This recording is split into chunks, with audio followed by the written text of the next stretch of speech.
Welcome to Real GMAT Problems, episode 13. Doing real GMAT problems is one of the most tried and true ways to improve your score.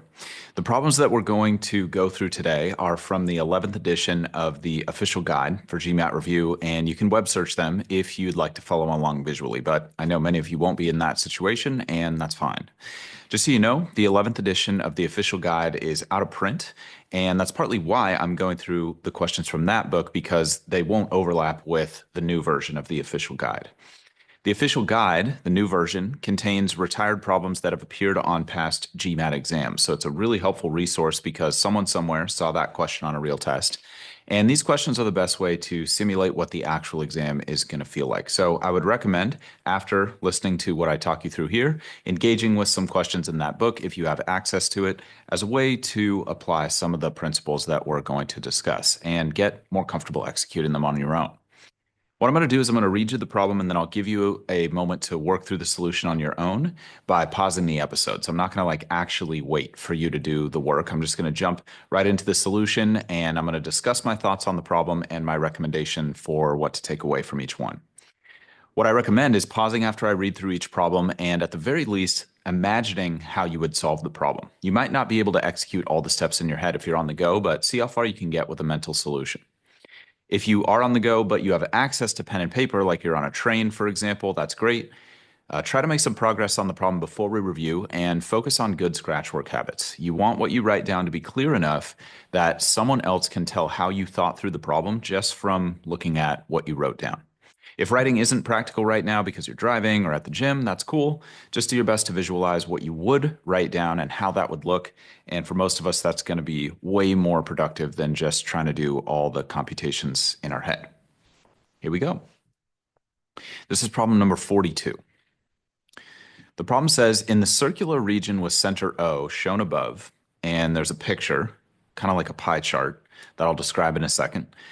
The two unshaded sections comprise 3/7 and 1/3 of the area of the circular region. So they've got a pie chart above the problem, and there's a slice of the pie chart labeled 3/7, and there's a slice of the pie chart labeled 1/3. Then there's a third slice of the circle chart that is shaded.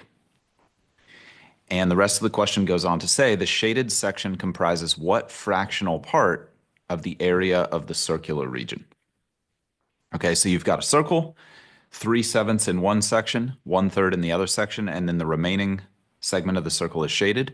The problem says in the circular region shown above, the two unshaded sections comprise 3/7 and 1/3 of the area of the circular region. The shaded section comprises what fractional part of the area of the circular region? Option A is 3/5. Option B is 6/7. Option C is 2/21. Option D is 5/21. And option E is 16/21. Give this one a shot.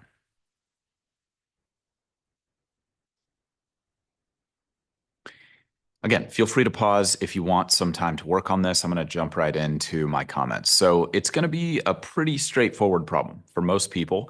There are a couple talking points that are worth mentioning, though, since 3% of people seem to pick E, which is not the right answer. The correct answer is D, as in delta, 5/21.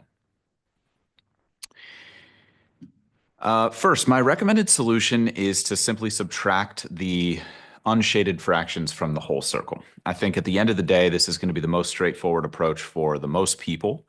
So let's execute on that just to make sure that you know how to do that well. The way to subtract fractions from a whole is to subtract them from 1.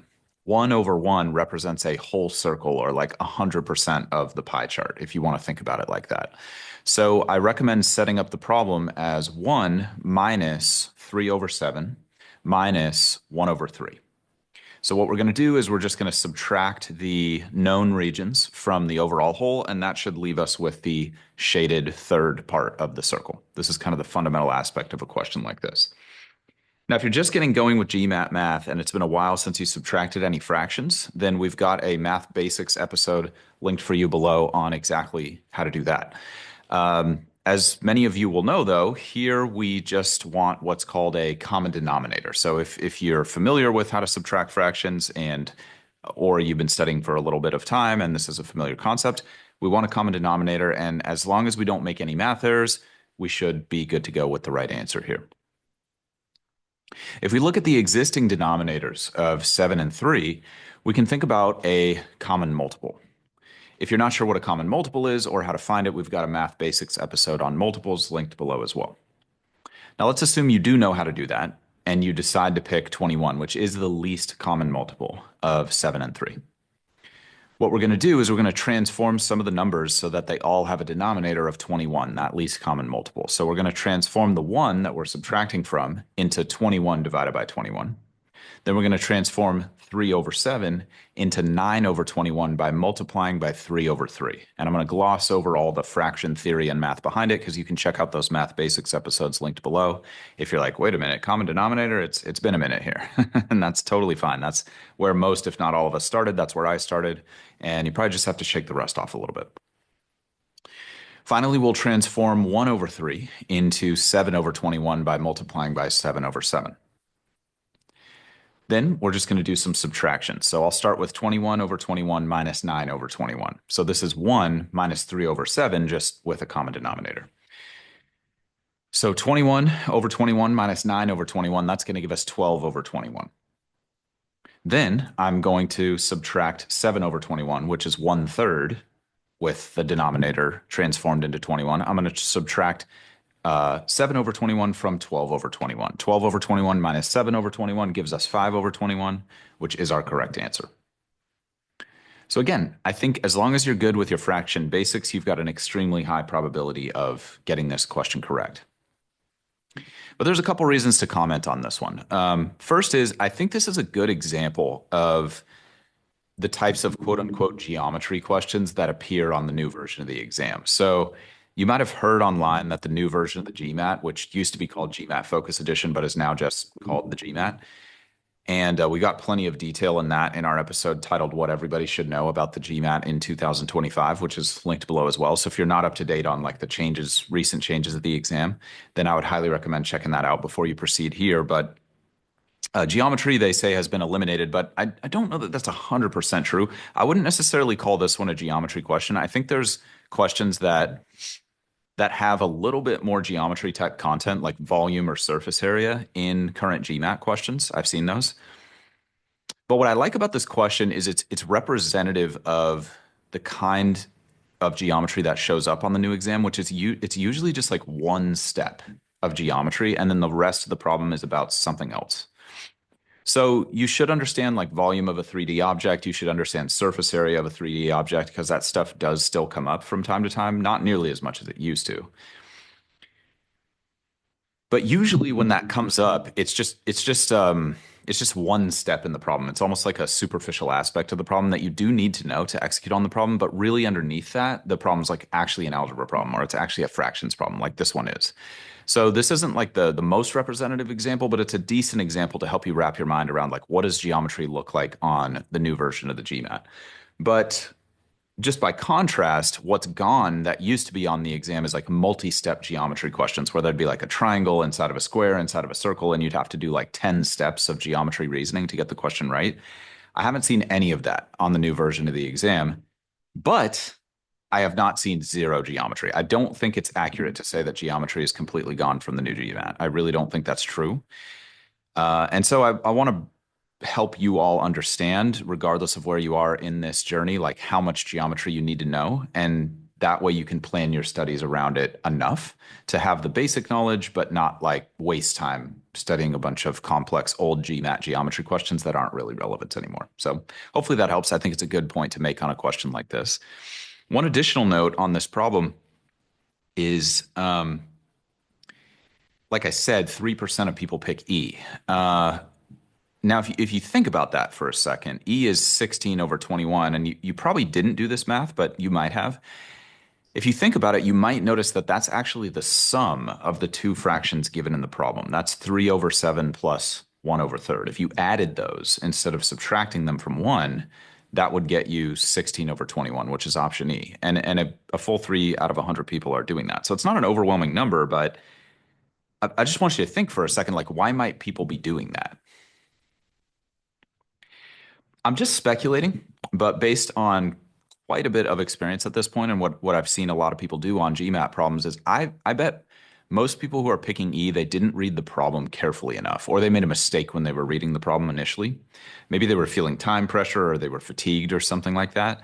And instead of solving for the shaded region, they actually solve for the unshaded region, which is a pretty understandable mistake to make on the problem, especially if you think about how significant the time pressure is or how significant the fatigue a lot of us experience when studying for the exam or taking the exam for a whole variety of reasons, demanding jobs, kids, personal commitments, not being a great sleeper in general. Just like there's all kinds of things that can lead to making mistakes like that that seem very, very simple. And maybe they are like simple mistakes, but a lot can go into making the error rate of those mistakes 0%, if that makes sense. And I think that is the goal we should all shoot for.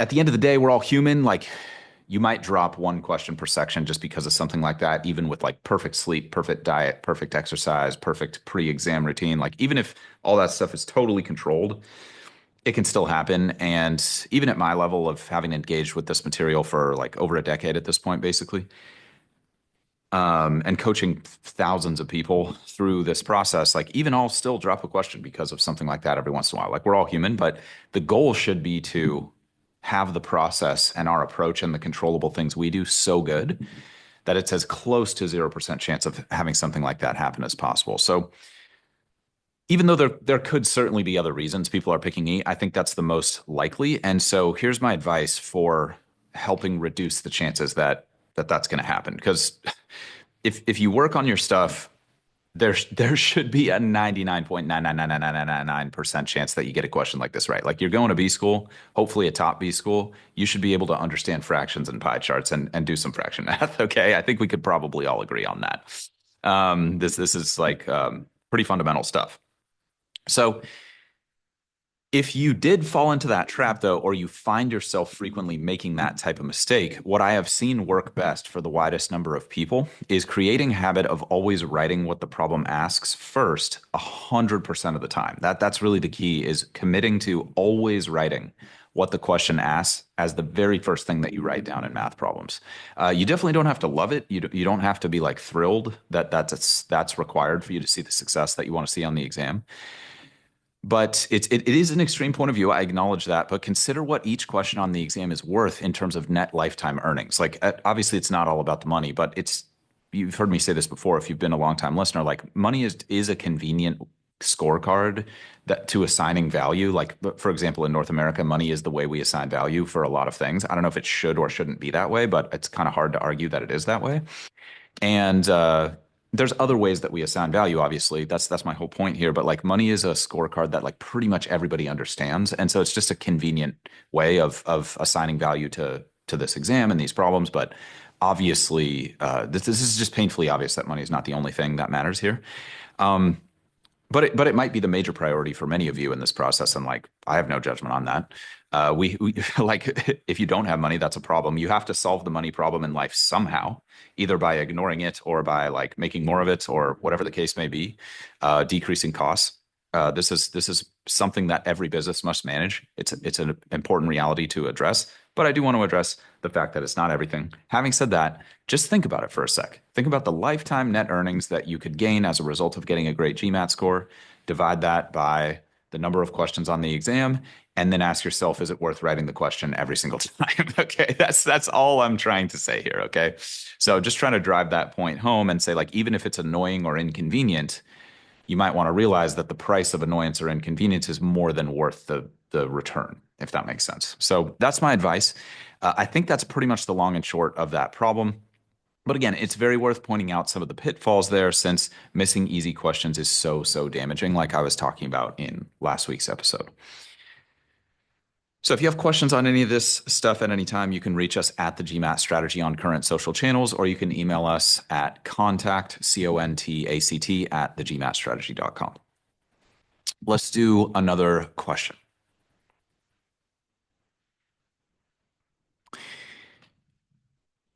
So this is question number 43, and it reads 0.3 to the fifth power divided by 0.3 to the third power. So this is just a fraction with 0.3 raised to the power of 5 divided by 0.3 raised to the power of 3. Option A is 0.001. Option B is 0.01. Option C is 0.09. Option D is 0.9. And option E is 1.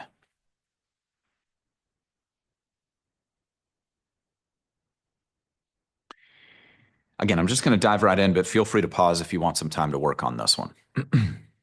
So there are some great points to make here about combining some of our discussions about exponents and fractions from the past couple episodes. You can see that both these concepts are tested very heavily just by the amount that they come up. Before I jump in, though, the correct answer is C, as in Charlie, 0.09. As I stated earlier, if you're just getting started with your prep and it's been a while, we've got specific lessons on the basics of exponents and the basics of fractions linked below. If you are not just starting out, hopefully you were able to avoid some of the many pitfalls of this question. For example, let's step back and consider some of the other answer options. How might someone mistakenly arrive at option A or option B, which is 0.001 or 0.01? Think about that for a second. We'll circle back to it. How might someone arrive at option D, 0.9, which is the most common incorrect answer? Think about that for a second. Let's start with the correct solution. There are a few options, but I think at the end of the day, the fastest is probably just to memorize that when you're dividing exponents with the same base, you subtract the exponent in the denominator from the exponent in the numerator. I think just memorizing that as a shorthand is probably the best path here. Now, I think you should go back through those math basics episodes if you don't understand why that technique works. But if you're solid with math basics and you understand why you subtract exponents when you're dividing by the same base, there's no need to go long on the basic episodes that we have for you there. Those are just there if you haven't. And since it's been a long time since most of us have engaged with this kind of math as working professionals, which most of us are, or you're at least in college, then it's good to have that refresher there just in case. Here we clearly have the same base, 0.3 in both cases. So let's go ahead and just use that shortcut to simplify the fraction. And I'm just going to assume that you've already listened to that episode or you understand why you subtract the exponents in this kind of situation.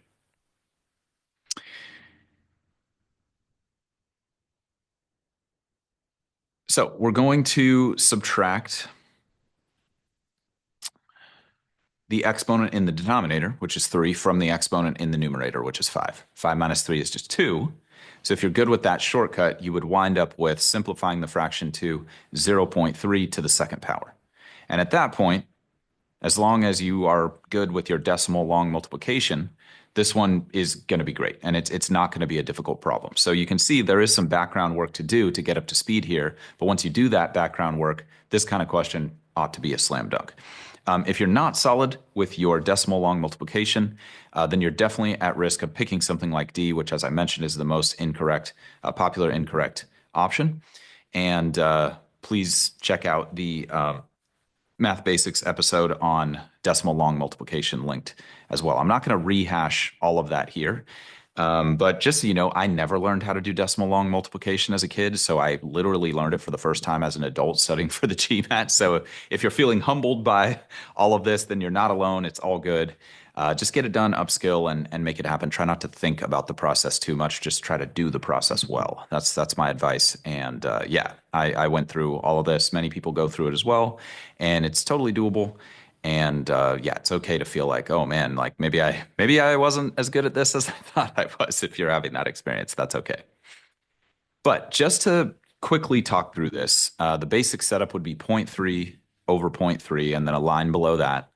And then we're going to ignore the decimals for our first move, and we're just going to do 3 times 3, which is equal to 9. And we would write that below what's called the units digit column.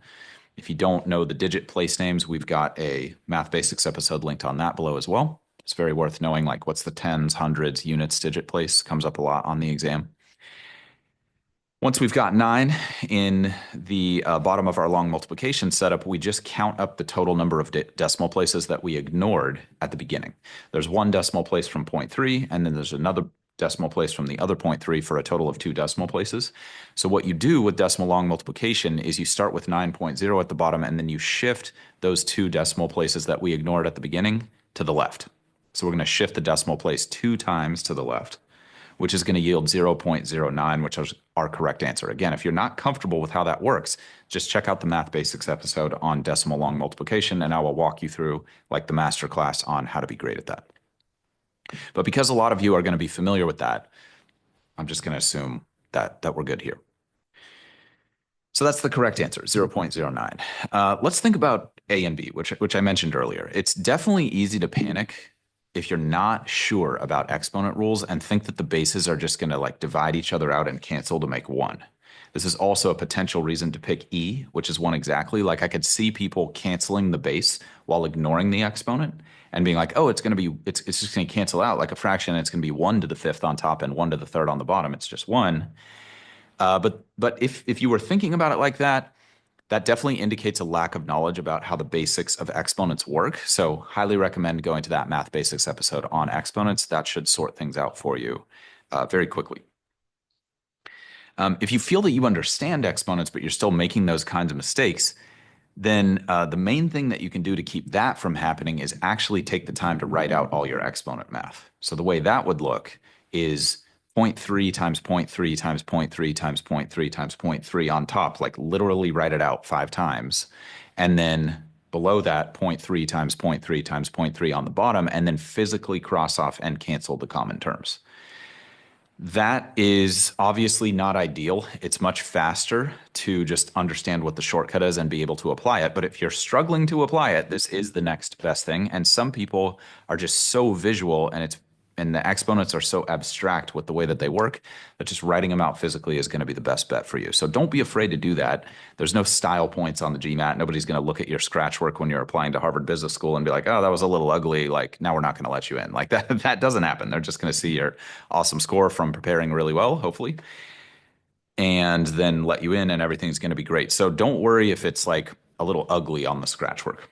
There's plenty of times where if you looked at my scratch work, you're like, seriously, that's how you did the problem? But like, hey, I got it right.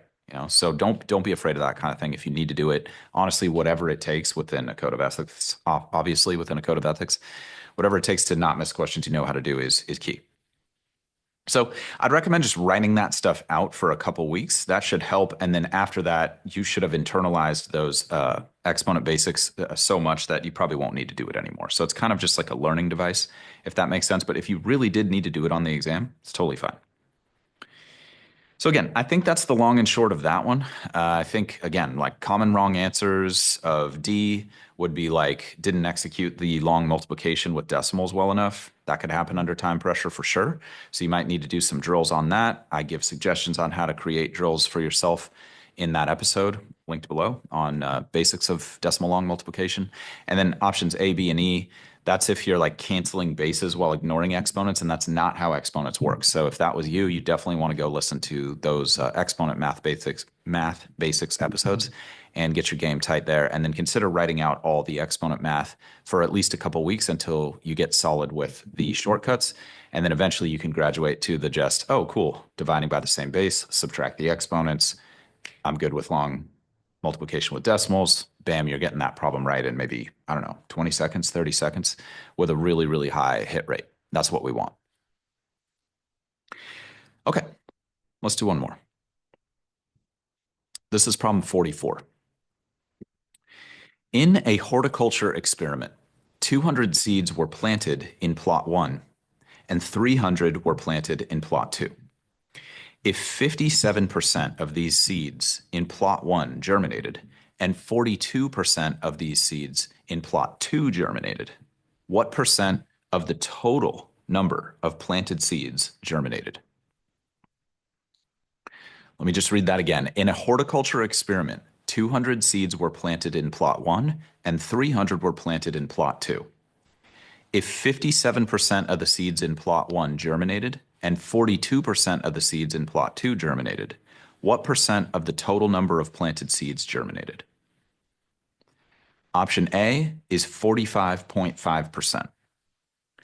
Option B is 46.5%. Option C is 48.0%. Option D is 49.5%. And option E is 51.0%. Again, feel free to pause if you want to work on this more. There are quite a few different ways to handle the computations here, for sure. Like tons of different ways you could do the math. But structurally, I think there's really only one approach to this problem, which is just to do the computations. If you just run the numbers and do the math, you're very likely to get this one right. The correct answer is C as in Charlie, 48.0%.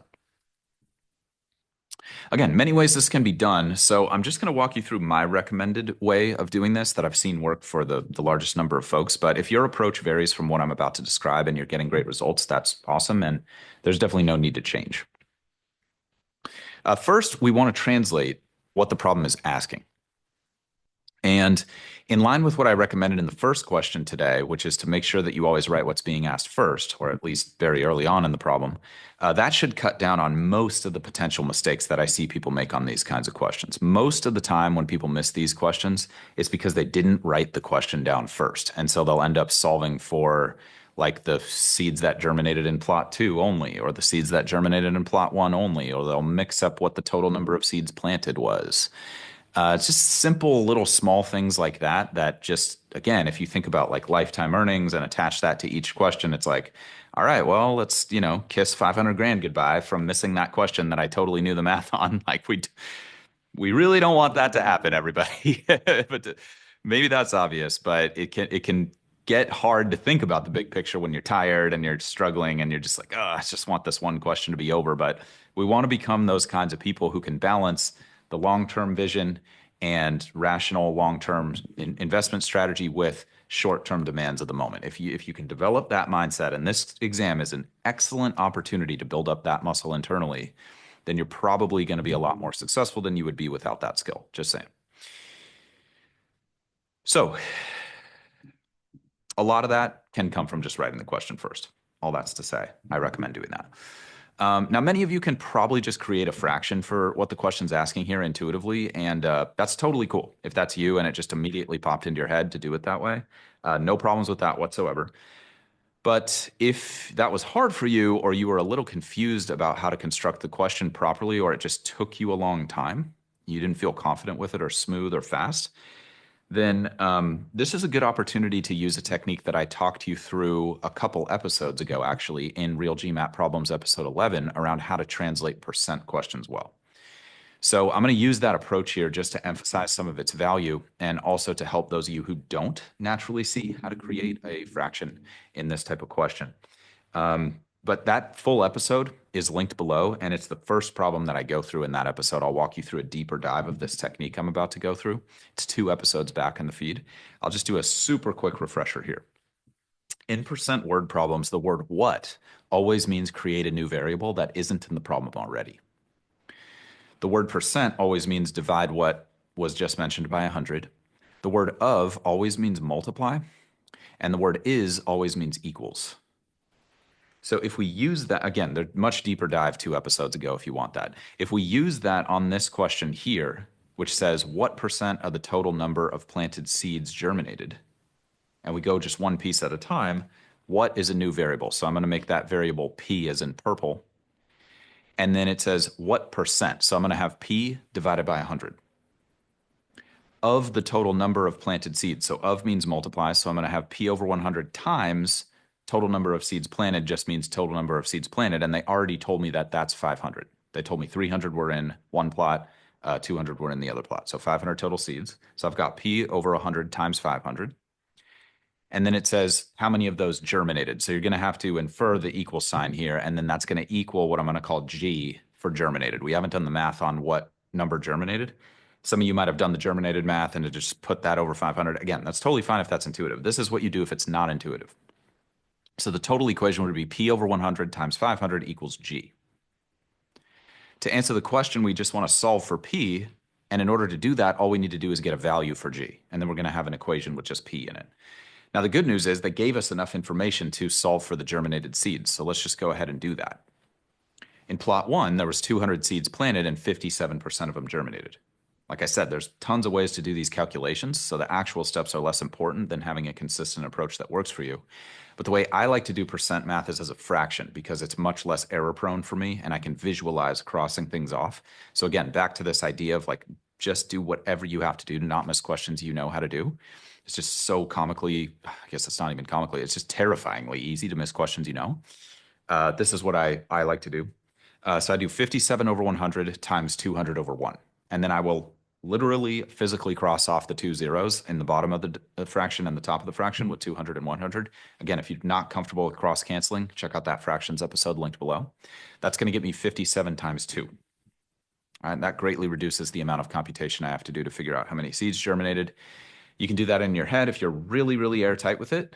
But if you're not 100% math in your head success rate, then just do the long multiplication. It takes 5 seconds to write it out. And there's an episode on long multiplication linked below if it's been a minute. Don't worry. And that would get us 114. We'll do the same thing with plot 2, which was 300 seeds, 42% germinated. So 42 over 100 times 300 over 1. We cancel the zeros to get 42 times 3. And again, you just do long multiplication to get 42 times 3 is 126. Now all we have to do is sum 126 and 114, which are the two numbers of seeds germinated in each plot. And you can do some long addition there. We've got that episode linked below for you as well, and that would give you 240. So I'm just going to substitute that in for G in the equation that I made a moment ago. So the equation now would be P over 100 times 500 equals 240. Let's do a little bit of math. On the left, I'm going to cancel the zeros in the 100 in the denominator under P over 100 with the 500 in the numerator. So you could write that as P over 100 times 500 over 1 to make that a little easier to visualize. And that's just going to get us 5 times P on the left. On the right, we've got 240, so let's just use the golden rule of algebra. If you're not sure how to do that, we've got an equations episode linked for you below. Let me just make a note, so we're going to add that. And 240 divided by 5, I recommend just doing some long division. We've got that episode linked for you below as well, and that would get you 48, which is our correct answer. So again, plenty of ways to handle a question like this, but one big pitfall that I can see people getting caught up in is not having a consistent approach to translating percentages. And so you might wind up with the wrong fraction or the fraction inverted or something like that. And you might still get the question right, but you might have to do some wrong math, realize your answer's not there, and then have to reboot, resolve the math, and burn a bunch of time getting to the right answer. This is very, very common on questions like this. So if you have a good intuitive approach that works well for you here, and it's quick, and it's 100% hit rate, you're never making mistakes and missing questions you know how to do, great, don't change. But if you struggle with this kind of thing, or you want a more consistent approach because you are missing a lot of questions you know how to do, then what I just recommended should work super, super well. The key is just to be consistent with what you do. It's just to be consistent. And we've got episodes in the feed on how to become more consistent and how to become more disciplined. If you want help with that, if that's just not a strength for you, or you grew up in an environment like I did where you just weren't taught those skills directly, or those skills weren't necessarily role modeled for you, this is a very difficult thing because those skills are really, really extremely valuable and very foundational. So don't worry if you haven't developed those skills yet. It's totally developable. I am a shining example of that, and I was very inconsistent and very undisciplined when I was younger. And yeah, fortunately, I've improved. I still have a long way to go. Don't get me wrong. Not saying I'm perfect. I am certainly not by any stretch, but I'm yeah, incomparably better than I used to be. And you can become that too. So I got some tools for you there if you want it. If not, it's all good. I think that's probably enough on that one. I think I really went long on the last few episodes with some of these low difficulty level questions, quote unquote, low difficulty level questions, and some of the pitfalls involved. Some of the reasons I see a lot of really capable, intelligent people missing these questions and underachieving on their score as a result. And I really just don't want that to be you. So hopefully you'll be able to take at least one thing from what I just talked you through and use that to get to the next level of consistency with your quant questions. Again, if you have questions on any of this stuff, you can find us on current social channels at the GMAT Strategy, or just drop us an email anytime. Contact, CONTACT, at thegmatstrategy.com. As always, my greatest hope is that this material will make your studies as easy and painless as they can possibly be.